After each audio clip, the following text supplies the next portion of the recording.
दोस्तों मेरा नाम सुरेंद्र है। हमारे माई स्टडी मटेरियल प्लेटफॉर्म पर अभिनंदन और तहे दिल से धन्यवाद। दोस्तों हमारा सिंपल इंटरेस्ट यानी साधारण ब्याज की 2 क्लास हो चुकी है। आज तीसरा पार्ट है। तीसरे पार्ट में दोस्तों मैं बहुत ही अच्छे क्वेश्चन लेके आया हूँ। आज मेरे हमारे हिसाब से आज जो है वो सिंपल इंटरेस्ट यानी साधारण ब्याज की क्लास पूरी हो जाएगी। कल है हम वो CI पढ़ेंगे यानी कंपाउंड इंटरेस्ट पढ़ेंगे, चक्रवृद्धि ब्याज पढ़ेंगे। तो दोस्तों आज का 13 नंबर क्वेश्चन है। 3,000 रुपये का कुछ भाग 5% तथा बाकी 7% वार्षिक ब्याज की दर से उधार दिया गया। एक वर्ष बाद कुल साधारण ब्याज 182 रुपये मिला तो 7% की दर से दी गई राशि बताओ। यानी 3,000 रुपये राशि है। 3,000 रुपये राशि को पहले यानी कुछ भाग 5% के हिसाब से, दूसरा 7% के हिसाब से दिया जाता है। 12 महीने के बाद यानी एक वर्ष के बाद ब्याज के रूप में 182 रुपये मिलता है। तो 7% की दर से जो राशि दी है वो पूछी है। तो दोस्तों 3,000 रुपये है। 3,000 रुपये राशि पहले 5% के हिसाब से दी गई, बाद में 7% के हिसाब से दी गई।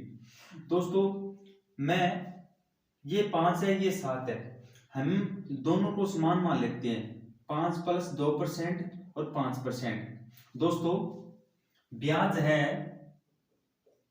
182 रुपये। दोस्तों 3,000 रुपये 5% के हिसाब से दिए जाते हैं। तो दोस्तों 5 × 15 150 रुपये ब्याज प्राप्त होता है। दोस्तों 3,000 रुपये जब 5% के हिसाब से दिया जाता है तो 150 रुपये ब्याज होता है। ये बोलता है कि 182 रुपये ब्याज मिलता है 12 महीने के बाद।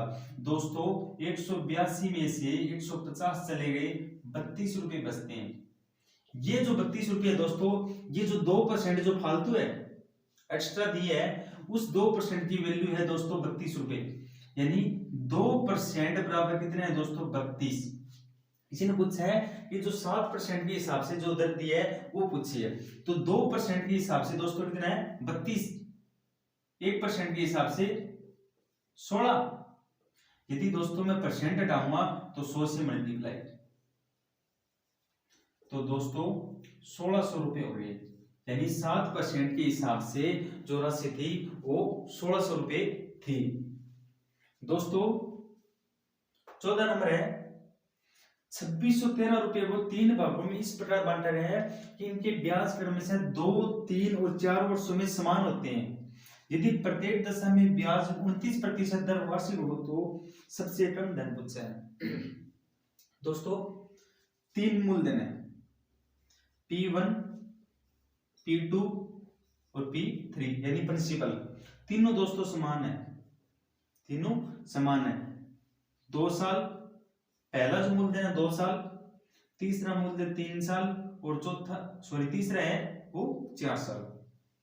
अच्छा दोस्तों प्रत्येक दशा में ब्याज क्या है वो 29% दर है, इंटू 29% इंटू 29% इंटू 29%।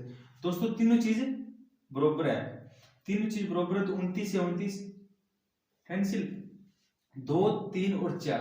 दोस्तों तीनों चीज बराबर है तो P1, P2 और P3 की हम वैल्यू निकाल लेंगे। तो 2, 3 और 4, 2, 3 और 4 तीनों में लैसा दोस्तों 12 है। कितना 12। जब 12 को 2 से डिवाइड करेंगे तो 6, 3 से डिवाइड करेंगे 3 चौके 12 और 4 से डिवाइड करेंगे 3। यानी जो पहला जो मूलधन है वो 6, दूसरा 4, तीसरा 3। टोटल कितना है 6, 4, 10, 3, 13। 13 नहीं बल्कि 2613 है। कितना है दोस्तों 2613। 13 दूनी 26, या 13 उधार लिया 0, 13 यानी 201 आ गया। सबसे कम धन पूछा, सबसे कम धन कितना है दोस्तों 3। यानी 201 इंटू 3 कितना हो गया 3, 0, 3 दूनी 6, 603 रुपये।